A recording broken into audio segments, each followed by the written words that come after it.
You find yourself lost in Irvingland.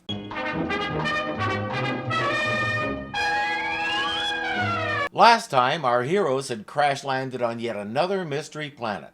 So far, the strangest creatures they've met are a giant furry bird that looks like it was borrowed from It's About Time, and a crazy hermit who moved to the other side of the planet, presumably taking the giant bird with him. There's no telling how long it'll take to repair the ship, so Dr. Smith, the robot, and the children have gone to look for some minerals that are essential to preserving their food. As usual, Dr. Smith would rather take a nap, so while the kids and the robot continue to look for cobalt magnesium, he'll stretch out and rest. But little does he know, he is about to be interrupted by the most horrible creature he's ever encountered. Go away with your electronic mumbo-jumbo. His mother-in-law. Oh wait, that looks more like a Yeti. Honest mistake, I promise. The kids come running in response to his screaming, and of course by the time they get there, it's gone. Or is it? Warning, warning, warning! Alien approaching! What? Where? Oh, dear! It's not gone, it just went to put on a hat so it could greet them properly.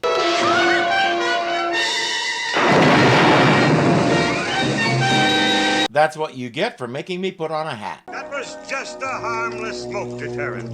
Useful in holding off small dogs and renegade robots. But permit me to introduce myself.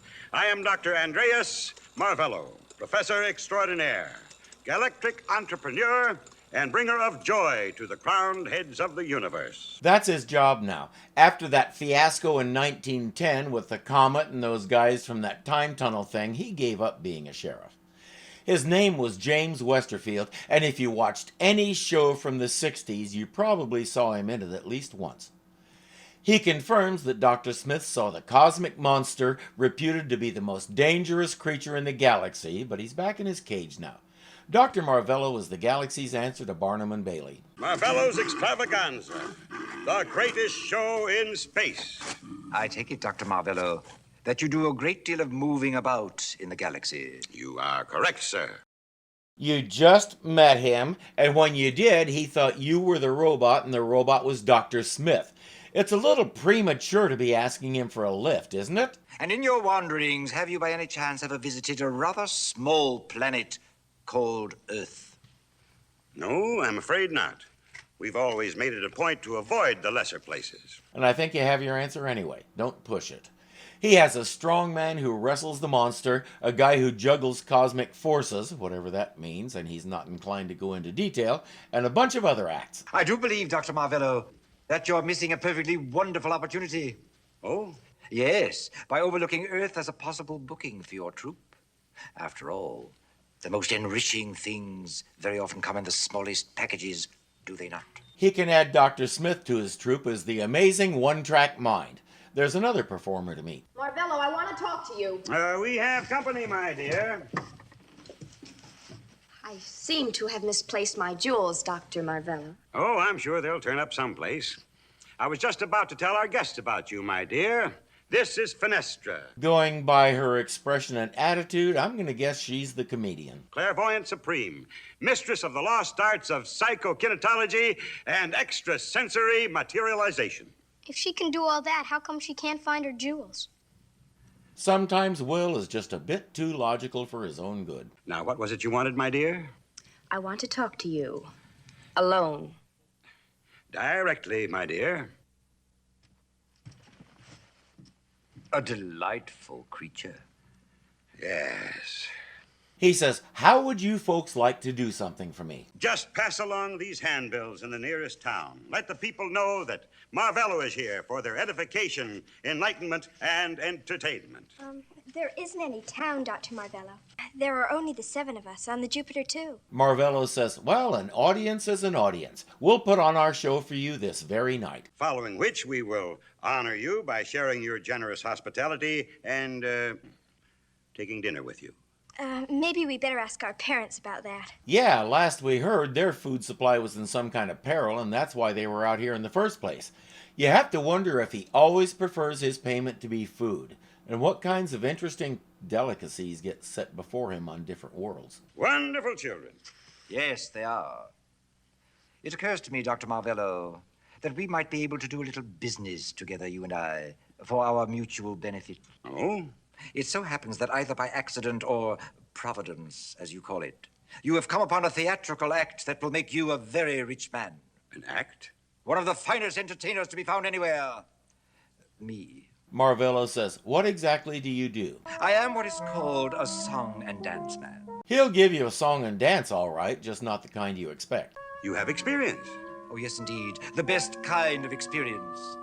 I had the lead in my college musical. College? Yes. College is the highest form of entertainment on earth. Not to mention the most expensive, at least in America. After some nonsense discussion, Marvello agrees to give him an audition. He dashes back to the ship to refine his act and get ready. He's sure that if he can join Dr. Marvello's troupe, he can talk Marvello into doing a show on Earth. As I said, the amazing one-track mind. Ask him anything. Ask him what the interior of a star looks like. He'll sit there muttering, Earth, Earth, as if he can't even hear you. Truly one of the wonders of the universe. Marvello, I want to know what happened to my jewels. Unfortunately, my dear, I had to sell your jewels to pay for our meager supplies. In other words, he wears that hat very nicely, but he's not so good at all the other stuff, like running a business. However, I have the feeling that we're all going to do a marvelous performance tonight.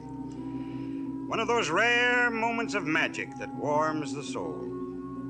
Following which, if I'm not mistaken, we'll all dine sumptuously. I'm not sure what kind of food he thinks the Robinsons have, unless he means the Robinsons are the food. As we've already discovered, a lot of weird things happen out in space. The answer's no. Oh, but there are only 4 of them. Don't any of you realize what's going on here? Now, if we don't get this purifier fixed by the end of the week, those plants will be dead and we'll be out of food. Don says, I think I found a way to make it work without cobalt magnesium. Now we'll see just how close we are. John?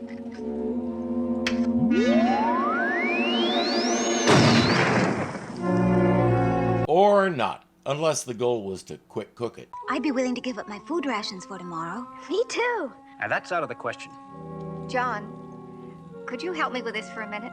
If you think John is in charge of this expedition, you have not been paying attention. Guess who's about to get overruled? He knows it, too. Now, Maureen, there's no discussing any of this. We simply can't afford to waste our resources. You're very tired, aren't you, dear? I love the way she handles him like a frustrated child. You're very tired, aren't you? I understand. It's time for your nappy poo. Oh, John, darling, this has been very hard on all of us. The heat and the boredom, and now this. The children feel the strain just as much as we do. I know that. Well, I think there are times when we can gain so much more by not being practical. You know you're not going to win this one, so just cave in and get it over with. All right, go and invite the entertainers. Yes, sir. Can I go too? Yes, of course, dear. I don't see why not. I'll stay and help. No, go ahead. I can manage without you. You run along with Will and Penny. Thank you. We are going to have a wonderful party. In passing, we learn that the plants have some kind of blight on them, and the purifier is supposed to kill that without killing the plants. So far, it doesn't understand the instructions. We spend some time watching Dr. Marvello and his team do their thing. Backstage, Marvello is helping Fenestra prepare to go on. Keep your eyes on the cosmic spheres. Just do the goblet and the golden idol tonight, my dear. I'm starving to death and want my supper. Fenestra reads minds and makes thoughts materialize, as long as you're thinking about that little golden goblet. The shape will appear in your mind. It will have form, substance, color. Now, what do you see? A cup. It's all glittery, shiny. A goblet? A golden goblet? Yeah, that's it. A golden goblet.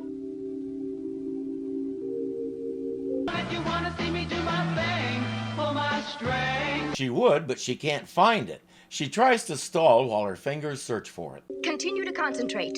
Fix your mind on the golden goblet. Think of nothing else.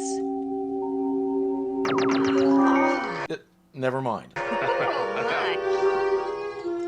She managed that all right. No, not her. She didn't even touch the wire. It was the boy. He made it materialize. I rather doubt that. Will's a genius, but he's not psychokinetic. The next object is supposed to be a little golden idol, but Will sees something else. A frog, but it's purple. Concentrate on it. Allow it to become shape. Now Marvello has a mission: get Will to join his circus. He'll blow away every other act on the circuit. He starts by describing some of the wondrous places he's seen. He says, "You can see those places too. You have a true gift." Will says, "No, I don't. I tried it last night in my room and it didn't work." Marvello says, "Maybe you need Fenestra to make it work." They test it a bit further. Will says, "I want an apple." A ball. A wooden ball. It appears that your gift is erratic, beyond complete control, but that makes little difference. Over the months to come, we can refine that, and it will suffice in its present form for now. Over the months. In appropriate flowery language, Marvello says, "I want you to run away and join the circus." Will says, "I can't. My family needs me." But not to worry, his replacement just arrived. Good morning, good morning.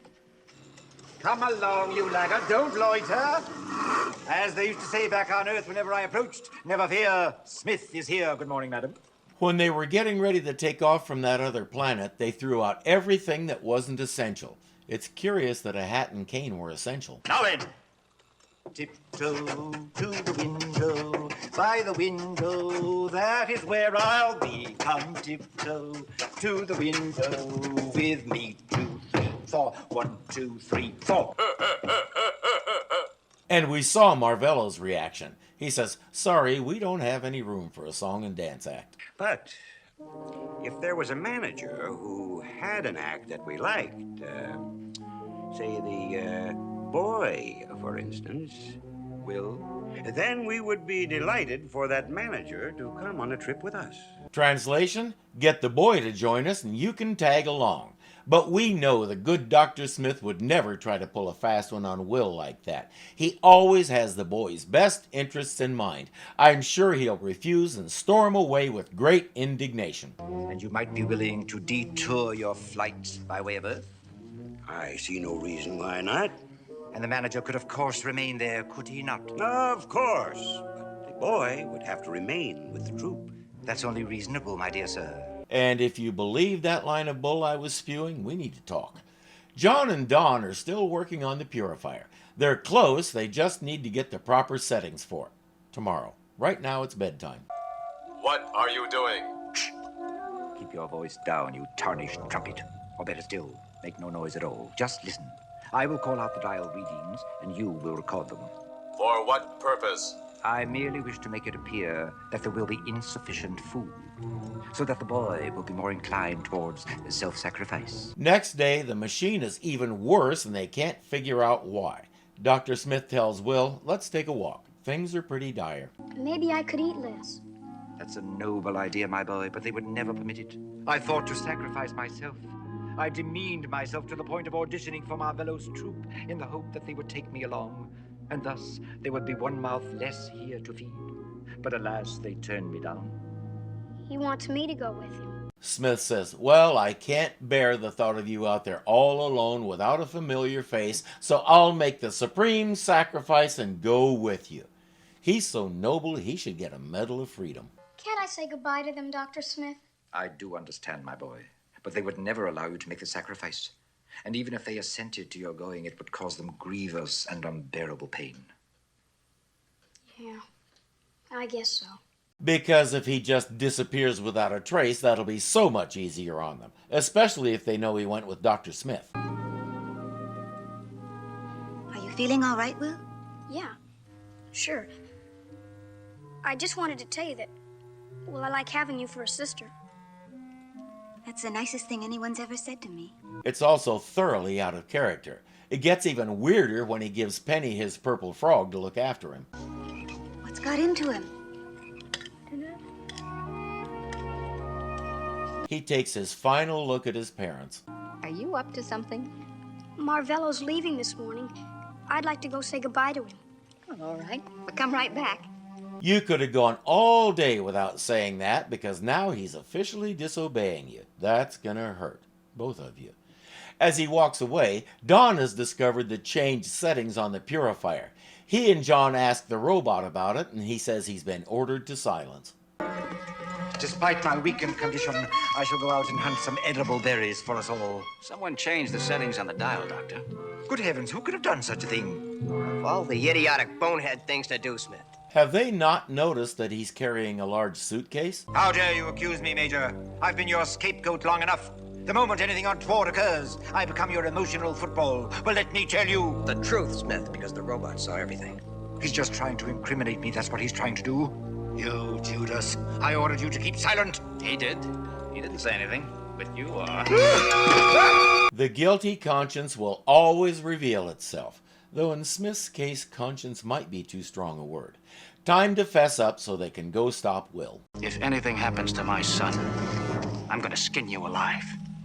Let's go. Come on. I was only trying to help, dear boy. Only trying to help. You traitor. A, do it anyway, Professor. He's had it coming for a long time. B, you were trying to help the one person you really care about, yourself.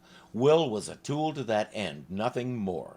C, they told you the robot didn't say anything. You did it all yourself, Mr. Superior Intellect. I know it's difficult to leave the things that are familiar, but after you've been with us for a time, the sadness will fade. And the past will be replaced by the plaudits of the crowds and the love of millions. Do you have a radio communicator on board? Why, yes. After we leave, would you mind if I called and talked to my parents one last time? Not at all, my boy. Not to worry, you won't need a radio. Dr. Marvello! Will? We've come for Will. Stand back, I warn you. Get on board, start the engines. Everybody, wait here. Son, Smith tricked you. The purification machine will work. There'll be plenty of food. Let me go! Let me go! No, you're going with me. He belongs to me now. If you, a person, say you own another person, that's called slavery. It can tend to get you into trouble.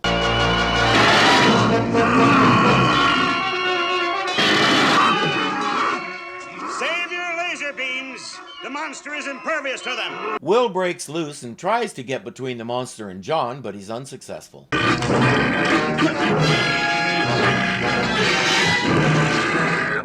Finestra, help me, please!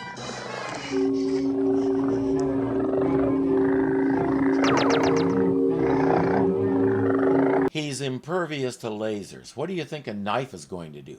And as it happens, John can't get close enough to use it effectively anyway. Stop it! Stop him! I'll do anything you ask. I'll go with you. Please, stop him! He calls the monster off and Will says, okay, let's get this over with. I gave my word. I couldn't take you with me even if I wished. I saw in you the makings of a star. But the only great performer is the one who puts his heart into his work. You could never do that, because your heart's here with your family. He changed his tune in a hurry. What makes him think he can't redirect Will's heart into stardom over a period of time? He probably could. Will is naturally adventurous. He's also a permanent part of the cast, so he has to stay here. But I would have found it more believable if Dr. Marvello had concluded that Will was too rebellious, or his family was too attached to him and would chase them to the ends of the universe, or something like that.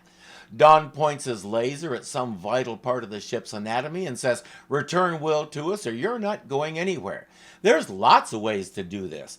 The sudden change of heart, tone, everything doesn't ring true.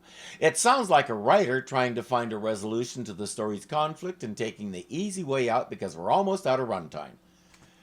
And now it's time to find a suitable punishment for Dr. Smith since he was the cause of all this. Very well, get on with it. 1 and 2 and 3 and... Tiptoe to the window, by the window, there's where I'll be. Come tiptoe through the tulips with me. Viens tiptoe dans les tulips avec moi. The whole thing was so traumatic, Dr. Smith decided to get drunk. But he didn't bring any booze on the ship, so he's built himself a still. There. Steady, steady. Keep up a steady flow of current. If my efforts are not satisfactory, then I suggest you do the job yourself. Mind your manners and you'll keep your friends, you mental midget.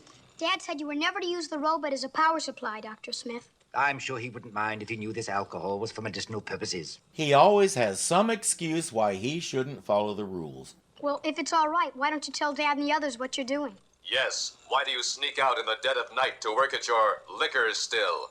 Liquor still indeed, how dare you? And as for keeping this project a secret, I just thought it would be so nice to surprise everyone. He spends a lot of time trying to surprise the others. To date, not one of his surprises has been a happy one. Warning, alien presence! Warning, alien presence! Warning, alien presence indeed. It appears to me that you have alien presence on the mind lately. However, William, would you be good enough to go outside and have a look? Nevertheless, he'll hide behind the child the way he usually does. Do something, you cowardly clump! Protect us! My power supply has been drained. It is extremely low. That would be why John said not to use him as a power source. I suggest you offer that thing a glass of your wine, or whatever you made with that still. He calls it wine, but you don't make wine with a still. We'll find out next time what that creature is and what it wants. It looks kind of like a two-legged anteater, so maybe it wants to suck the blight off those plants for you. I'll see you next time you find yourself lost in Irvingland.